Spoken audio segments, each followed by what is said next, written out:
সকাল বাজে ১০টা আর একটা মহারানী পড়ে পড়ে ঘুমাইতেছে। আমি ২টার একটাকেও উঠাইতে পারি নাই এখনও। আমি ১০টার দিকে বলতেছি যে তোমরা উঠো, তো এই যে আমাকে বলল আরও একটু ঘুমাতে দাও। ভাই এখন আমার কাছে মনে হইতেছে ওই যে পরিচালক কী জন্যে এইটা বানাইছিল, ওই যে ৭টার দিকে ডাকতে যায় ঘুম থেকে, একটা মুভির একটা ছোট্ট ক্লিপস ভাইরাল হয়েছে না, যে এই আপনি ওঠেন, তখন বলে যে তোমাদের মতো গরিব দুঃখীদের জন্য সকাল ৭টা অনেক সকাল হইতে পারে, কিন্তু আমাদের জন্য মাত্র ভোর। তে ওই কথাটা এখন আমার আর কি মনে হইতেছে। আচ্ছা ৭টা বলছিল না ১০টা বলছিল? আচ্ছা যাই হোক, ভুলে গেছি কথা ওইটা না। ২টার একটা মহারানীকেও আমি উঠাইতে পারি নাই, ২টাই ঘুমাইতেছে। এই যে দেখেন আরেকটা উকি মারতেছে, মানে হালকা হালকা ঘুম তার ভাঙছে। আর আরেকটা উকি তো মারা দূরের কথা, বিভোর ঘুমে আছে। এইটাকে মনে হইতেছে আগামী আধা ঘন্টায়ও আর উঠাইতে পারবো কি না তার কোনো গ্যারান্টি নাই। আর এদিকে আমার ভাপা পিঠা, চিতই পিঠা এগুলা খেতে খুবই ইচ্ছা হচ্ছিল। ভাবলাম যে একটু ধোয়া উঠা গরম গরম ভাপা পিঠা খাই। এখন এগুলা বানাই খাওয়ার এত এনার্জি নেই ভাই, একলা এত বানাইতে যাবো না। আর আমি যে একটা ফ্লপ মার্কা রাঁধুনি, একলা আমি বানাইতে যাবো আর একটা করে কিচ্ছা কাহিনী হয়ে যাবে। ভাই মাপ চাই, কোনো ইচ্ছা নাই, কিনে এনে খাই, ঝামেলা শেষ। এত কাহিনী করার কোনো দরকার আছে বলে মনে করি না।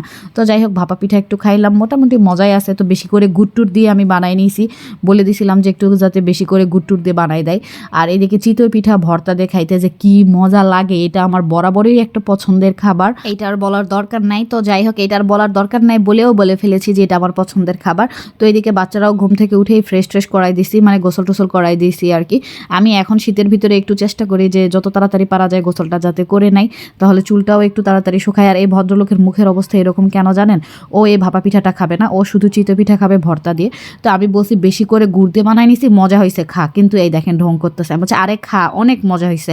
বলতেছে না ভাপা পিঠা খাইতে ভালো লাগে না, ওর কাছে নাকি শুধু মনে হয় ও নাকি শুধু আটা খাইতেছে। আরে বাপরে বাপ, আমি যখন ছোট ছিলাম তখন আমার আম্মা ওই যে চালের আটা রুটি করে না, যেই সাদা আটার রুটিটা হয়, ওইটা গোল গোল করে সেদ্ধ করে যেটা রাখতো, ওইটাই আমি ঘুরে ঘুরে খাইতাম। শুধু আমি যে খাই তা কিন্তু না, আমার বড় আপুর মেয়ের ওইটা খুবই পছন্দ।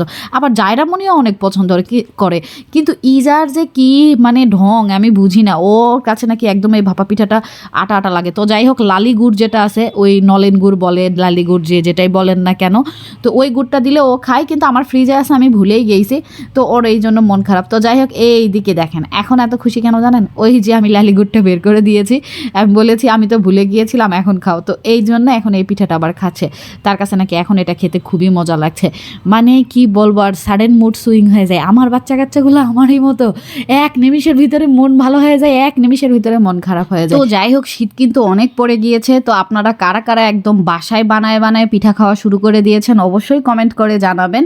আর এই দিকে জায়রামণি পিঠা খাচ্ছে, ওকে আমি বললাম পিঠার একটু রিভিউ দাও, কেমন লাগছে তোমার কাছে খেতে। তো ও যেভাবে পিঠাতে একটা কামড় দিয়ে মুখটা ভ্যাংচায় নিল, দেখে মনে হইতেছিল যে পিঠার উপরে ওর কোন জন্মের একটা শত্রুতা ছিল, সেই রাগটাই ও ঝাড়তেছে। দেখেন কেমন করতেছে, এভাবে কে ফুড রিভিউ দেয়? আমি ওকে তাই জিজ্ঞেস করলাম যে তুমি এভাবে ফুড রিভিউ করবা?